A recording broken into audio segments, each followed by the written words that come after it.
Très chers internautes, bon dia chez vous, vous tous qui suivez notre émission qu'on se le dise, émission Femme, je suis pas là.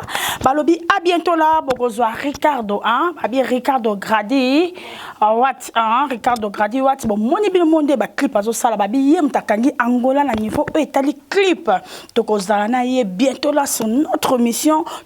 Bela émission Femme là beaucoup zoyer à roloba ba secret na yanga chadmer na robi ça ba secret ya Ricardo té dans rejoindre vraiment boyoka yemoko Ricardo parce que toza na studio Viana awa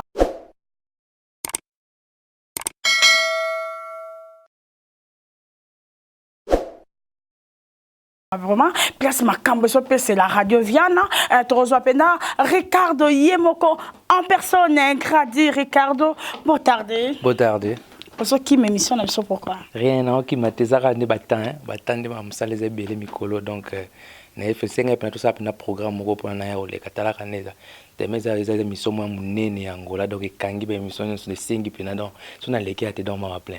Merci beaucoup Ricardo Kolobanini parce que bientôt là tozo ya bonne émission na biso pour toza pena na studio awa eskani makambo zo salema okolobani pour na mon pena na skata studio awa ozo préparer pe ozo yoka pour na osala ba clip moko o kosa na Dubaï avant que Dubaï biso na pena photo de kan émission okolobani penza.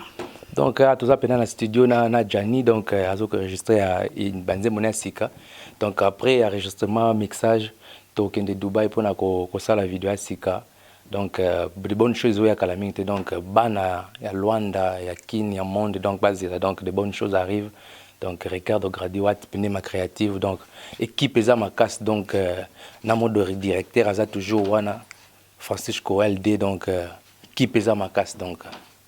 Merci beaucoup à Francisco. Mon fils aussi c'est Francisco. Donc je te salue Francisco AMB. Hein? LD. Ok, merci beaucoup à Ricardo.